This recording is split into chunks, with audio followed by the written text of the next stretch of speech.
Halo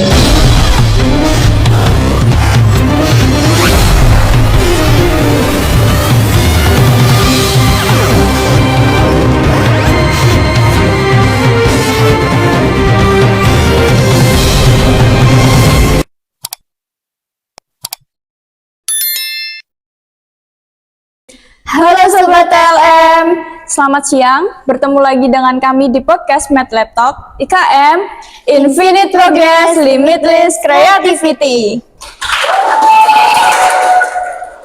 Oke, sebelum memulai podcast kami pada siang hari ini, kami ada pantun nih. Naik andong ke Cikini. Sate tusuk tak lupa dibeli. Selamat datang di podcast kami. Perkenalkan, saya Davina sebagai host 1 di sini. Pergi jauh melihat bintang. Mampir dulu beli ciki. Halo, nama saya Lintang sebagai host 2 di sini. Nah, pada siang kali ini kita kedatangan tamu spesial nih. Beliau merupakan dokter sekaligus dosen Prodi D3 TLM Stikes Nasional. Oke, langsung saja tanpa berlama-lama lagi kita sambut Dr. Endang. Hai dok. Ya.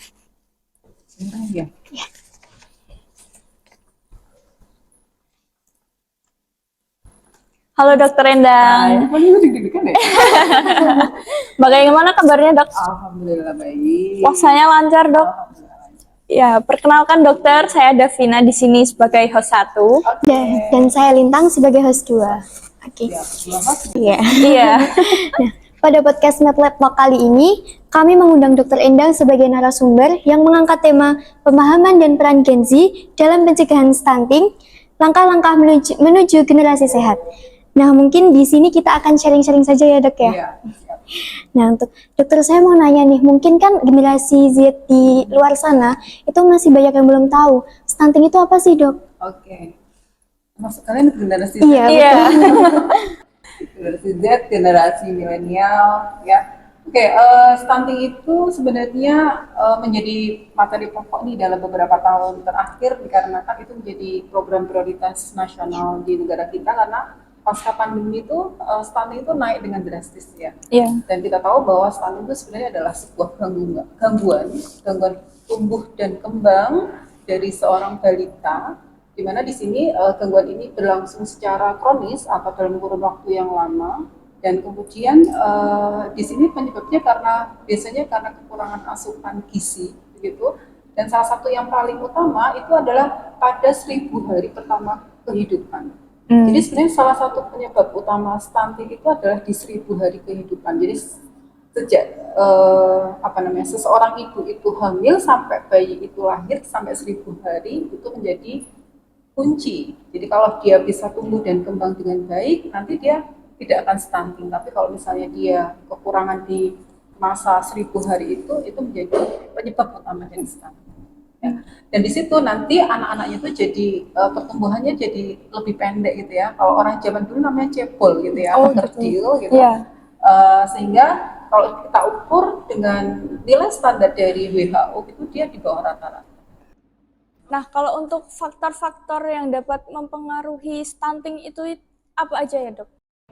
Jadi kalau kita ngomongin beberapa faktor penyebab stunting itu sebenarnya adalah banyak sekali atau multifaktorial, sehingga di sini dalam langkah-langkah pencegahan sehingga dia memerlukan juga multidimensi ya. Jadi dari beberapa sektor-sektor harus bekerja sama bareng-bareng. Namun dari beberapa faktor-faktor penyebab stunting itu ada beberapa faktor yang mungkin bisa kita jelaskan begitu ya. Yang pertama adalah pola makan tentunya ya. Jadi pola makan yang kurang baik, pemilihan gizi yang kurang baik, pemilihan makanan yang kurang baik, tentunya ini akan berakibat dengan kekurangan gizi pada seseorang, pada tubuh, terutama untuk si ibu dan calon bayinya atau janinnya, dan ataupun mungkin kalau dia sudah lahir dari balitanya itu untuk menunggu sampai usia 2 tahun, itu penting banget di sini. Nah, kalau misalnya pola makan yang pemilihannya kurang baik, baik itu karbohidratnya, protein, lemak itu yang tidak sesuai ya, rata-rata kan mereka Jadi sebenarnya kan kalau kita ngomongin masalah gizi nih ya, Iya. yang penting itu sebenarnya adalah protein, bukan karbohidrat. Oh gitu. Iya. Jadi protein itu sebenarnya yang paling baik. Kalau karbo itu tuh apa ya? Bukan utama sebenarnya untuk pertumbuhan dan perkembangan tubuh kita gitu ya. Siapapun itu, baik itu anak kecil, balita, kemudian dewasa, itu sebenarnya protein itu yang paling baik. Jadi kalau kita pengen baik segala sel-sel tubuhnya itu protein yang harus diperbanyak dibandingkan karbohidratnya. Cuman kan masyarakat kita itu yang Mikirnya penting iya, nasinya banyak, gitu ya, banyak. Terus namanya lauknya Lauk sedikit. pauknya dikit. Sekarang kita balik nih ya, protein yang banyak, nasinya sedikit. Oh gitu. Iya. Kayak gitu.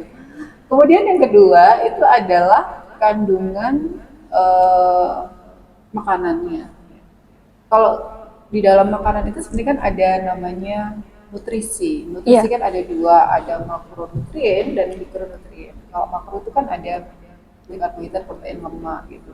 Tapi kalau misalnya mikronutrien, nah ini kan ada mineral gitu-gitu ya, yang terkadang tidak ada dalam makronutrien. Kayak Iya. misalnya zinc, zat besi itu termasuknya mikronutrien. Nah, di dalam proses kaitannya dengan stunting itu yang penting itu adalah zat besi sama zinc.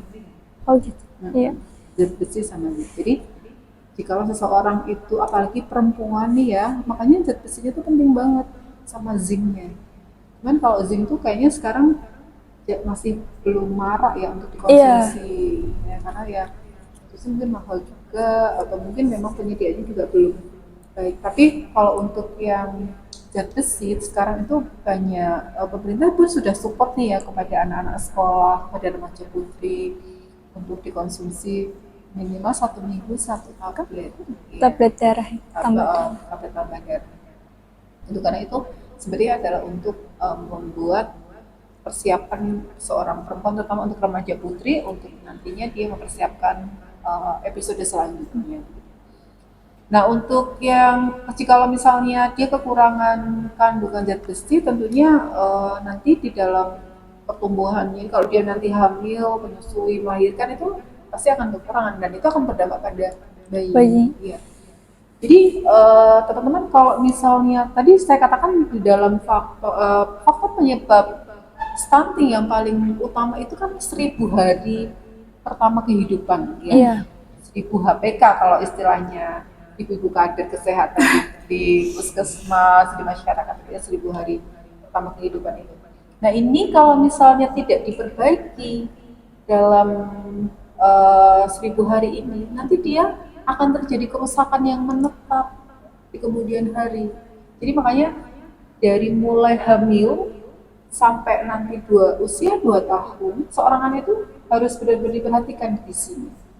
Karena kalau enggak, itu akan terjadi kerusakan itu sifatnya permanen, tidak bisa diperbaiki.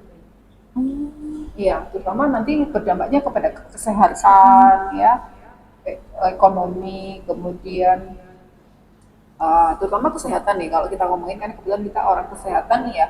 Untuk kesehatan tuh mungkin nanti IQ-nya jadi Nurun. ya tidak terlalu tinggi. Kemudian nanti ada beberapa penyakit-penyakit degeneratif nantinya, misalnya stroke, hipertensi, sakit jantung. Nah itu tuh sebenarnya adalah hasil akhir dari pertumbuhan pada saat di dalam perut sampai usia 2 tahun.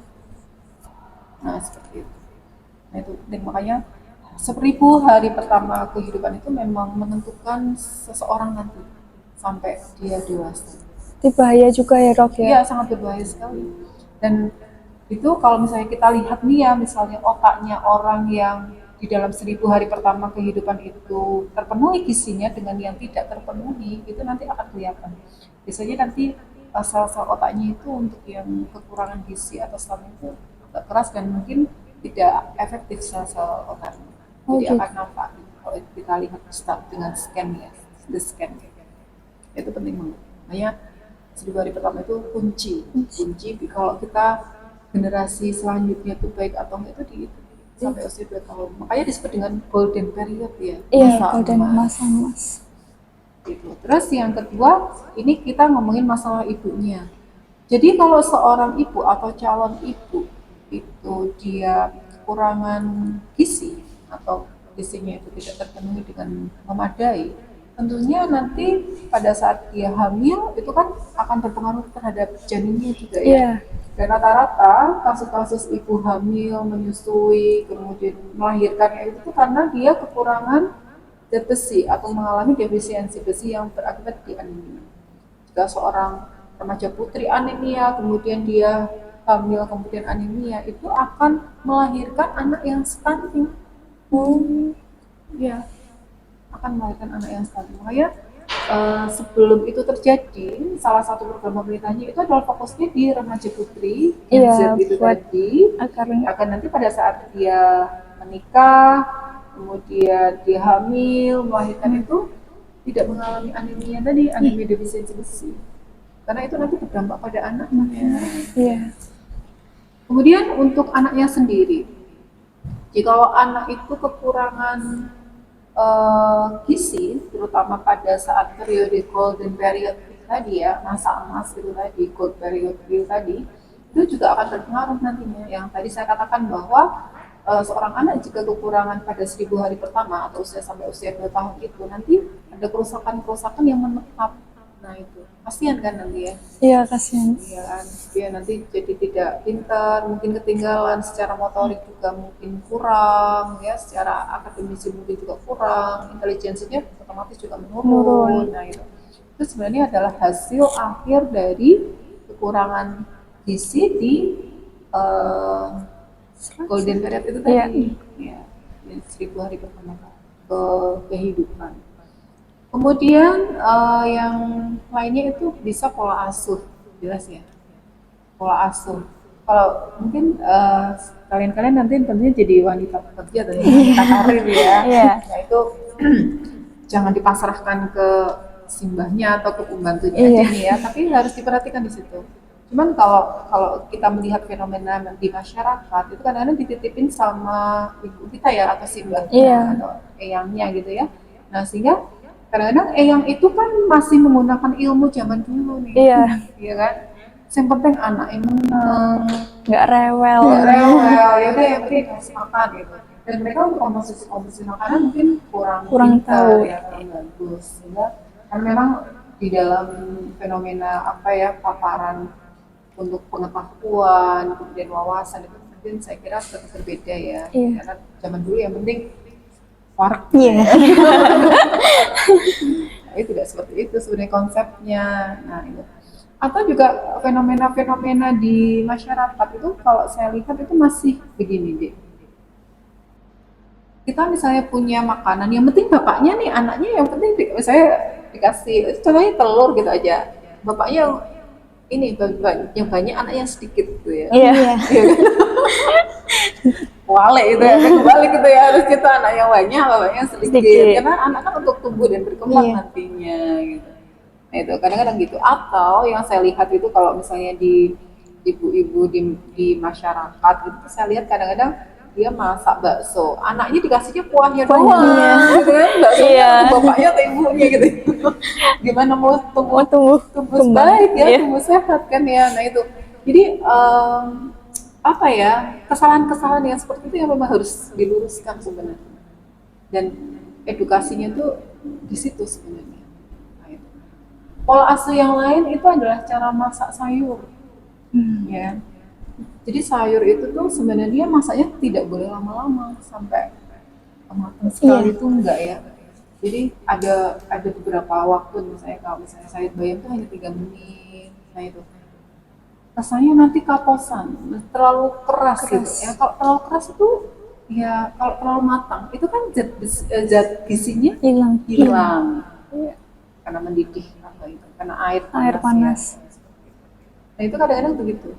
Jadi cara memasak, kemudian cara milih makanan. Padahal sebenarnya ini masyarakat kita, terutama kalau yang di pedesaan gitu ya, atau masyarakat kita aja lah, secara SDA, sumber daya alamnya itu dapat kan ya, sayurannya gampang gitu ya. Kalau misalnya masyarakat itu kadang-kadang masih memelihara ayam sehingga bisa diambil telurnya, bisa diambil. Tapi mereka lebih baik dijual dibandingkan dibuat sendiri.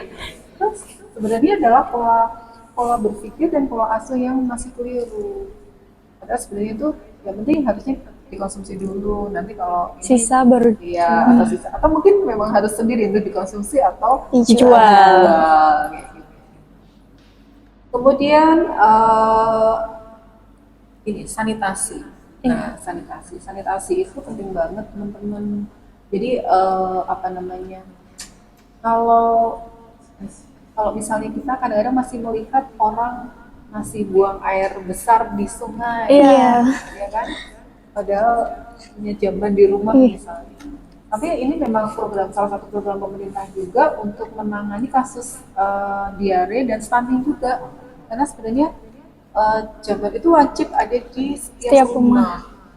Tapi kadang-kadang kalau zaman dulu sudah terbiasa nongkrong di kali, Iya.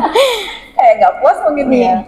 Jadi akhirnya dia tetap ke sungai gitu ya, melakukan cuci piring, Cuci baju. itu juga masih di sungai atau cuci apa ya.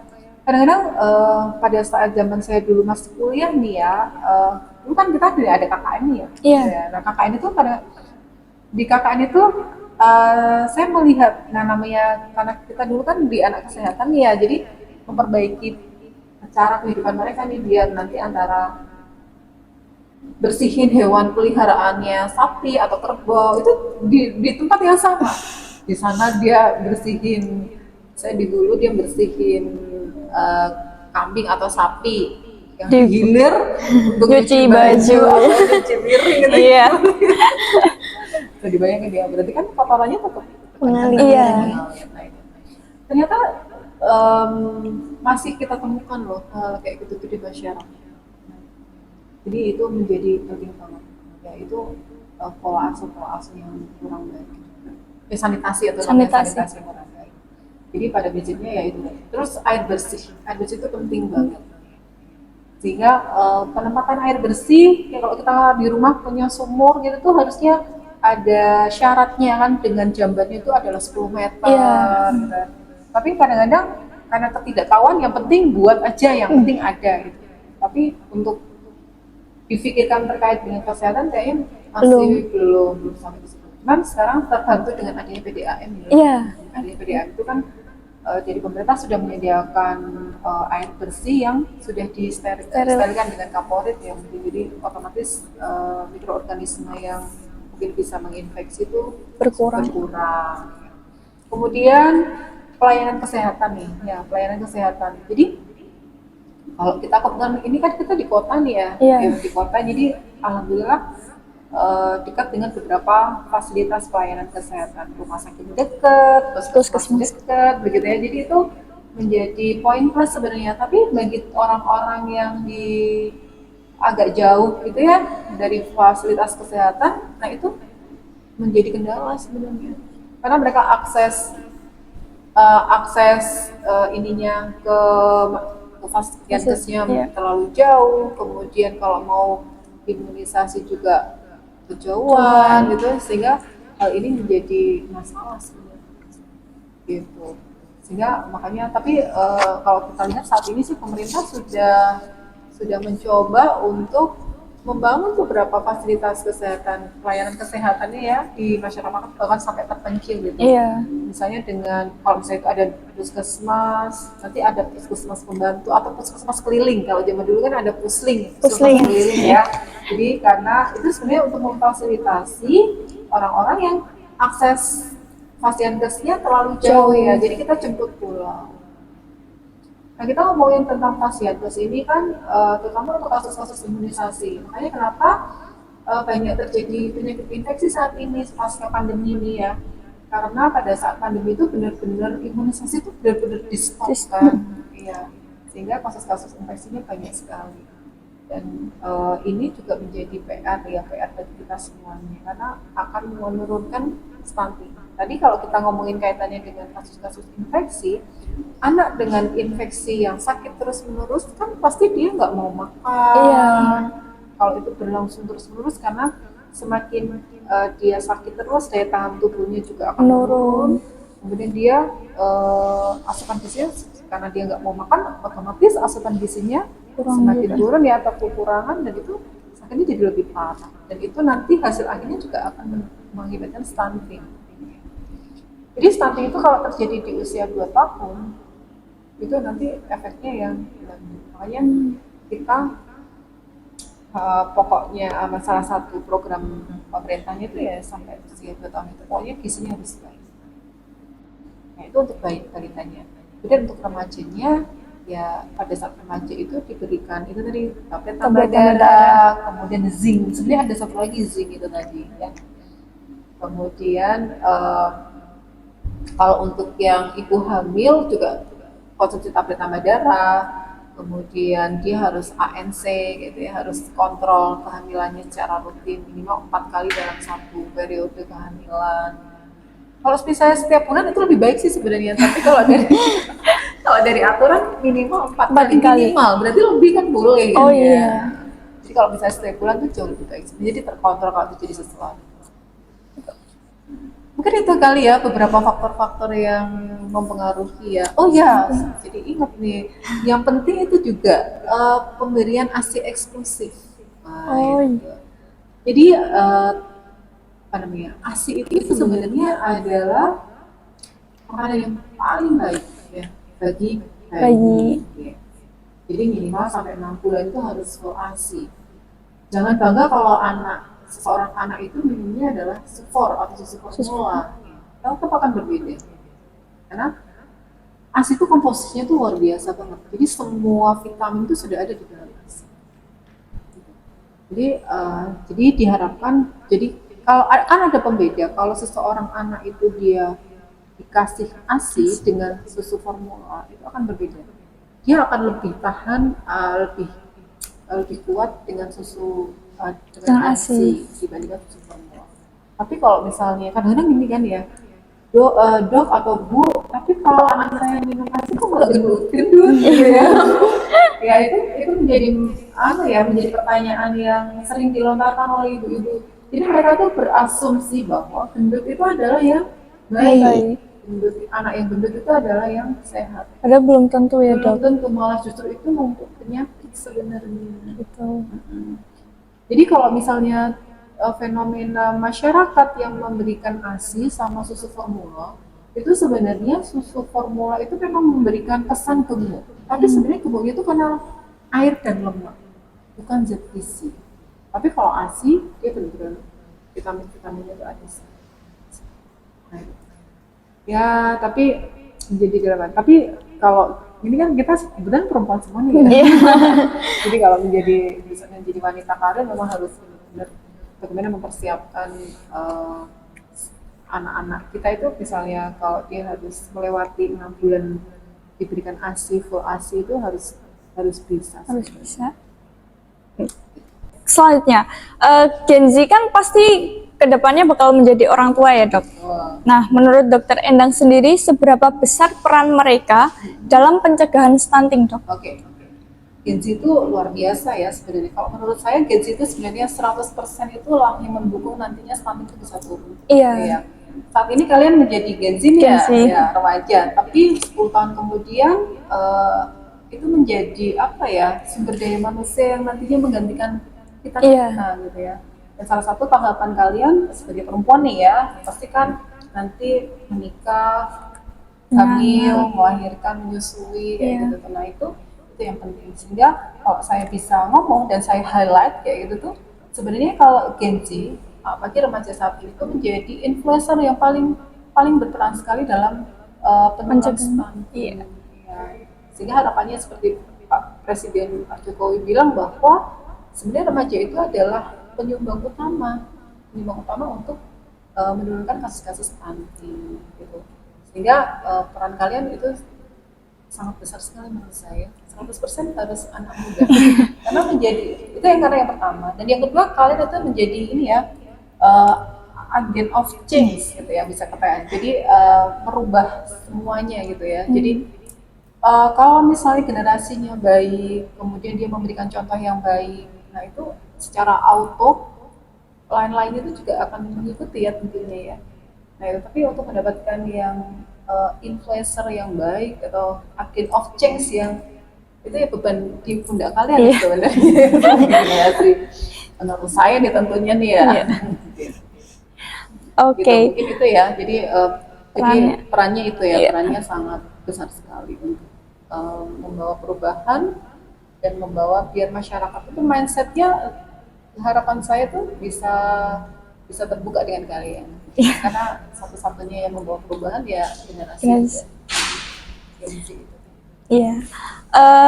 Untuk langkah-langkah dalam yang dapat dilakukan Gen Z untuk mendukung program pencegahan stunting itu apa ya? Oke, jadi kalau misalnya Gen Z itu saat ini yang mungkin langkah konkret ya tentunya yang bisa kalian lakukan karena sebagai agent of change kayak gitu.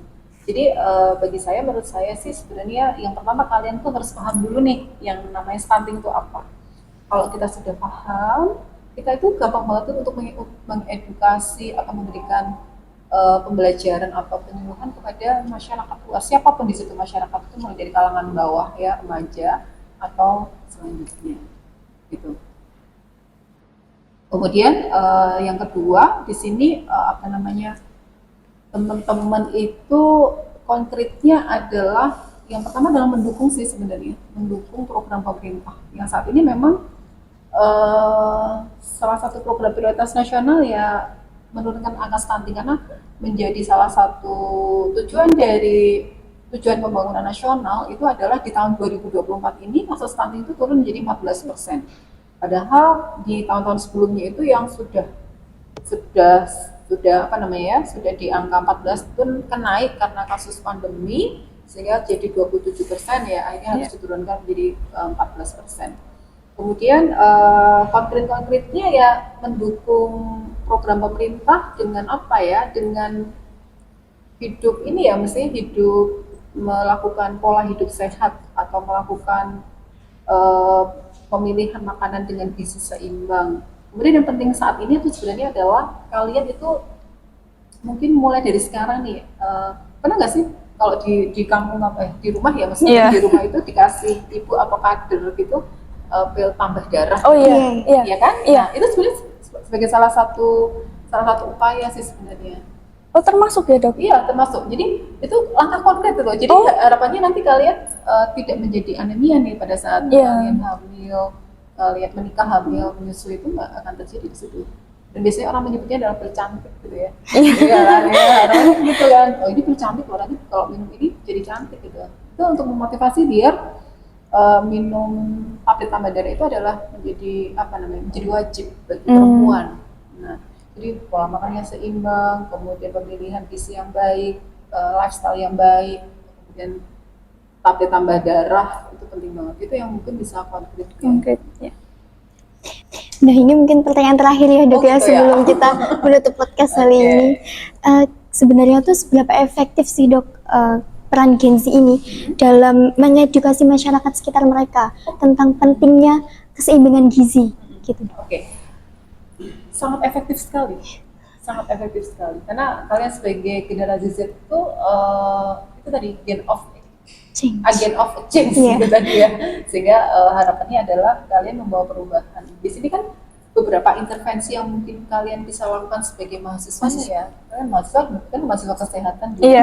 Nah, itu penting banget. Yang pertama mungkin kalian bisa membantu melakukan penyuluhan. Ada beberapa kegiatan-kegiatan yang mungkin kalian bisa terapkan di masyarakat mungkin pada mata pembelajaran pengabdian masyarakat. Nah, itu kalian bisa itu mengangkat stunting, kemudian bagaimana mengedukasikan mereka. Yang kedua mungkin intervensi yang lain itu adalah kalian membentuk klub-klub yang sebagai konselor gitu ya. Kalau di sini kan kita ada duta genre ya. Iya, ada duta genre. Nah, itu sebenarnya salah satunya juga membawa materi tentang stunting tadi biar turun. Nah, itu selain itu sebenarnya harus ada kayak konselor tentang gizi gitu ya, atau mungkin tentang kayak konsultasi tapi dengan teman sejawat gitu sebenarnya lebih enaknya. kalau misalnya dosen dengan mahasiswa kan kadang-kadang nggak Canggung, enak. iya. Jadi di sini mungkin satu orang yang mungkin sudah paham, misalnya kayak duta gender dilibatkan, kemudian nanti sharing-sharing kayak gitu tuh sebenarnya enak ya, lebih enak ya kayak gitu. Lebih santai ya. Lebih santai. Nah, terus ya itu tadi mengkampanyekan dengan leaflet tentang stunting di kampus dimanapun, kemudian mempromosikan atau membantu mempromosikan bahwa kita harus minum tablet tambah darah nih kayak gitu. Tuh, itu juga bisa. Kemudian yang penting apa namanya ya, efektivitasnya itu ya itu tadi lebih ke penyuluhan atau promosi kesehatan ya tentunya.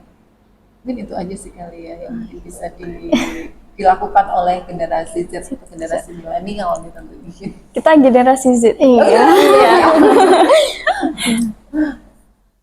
Wah, ini gak kerasa ya dok, kita udah ada di penghujung acara. Tadi banyak sekali ilmu yang kita dapatkan tentang stunting ya dok ya. Terima kasih ya Dokter Endang sudah menyempatkan waktunya untuk berbagi ilmu bersama kami di sini. Semoga ilmunya bermanfaat dan dapat memotivasi generasi Z di luar sana. Terima kasih penonton yang sudah menonton dan menyimak podcast pada hari ini. Jangan lupa like Dan subscribe. Sampai jumpa di podcast selanjutnya. Bye.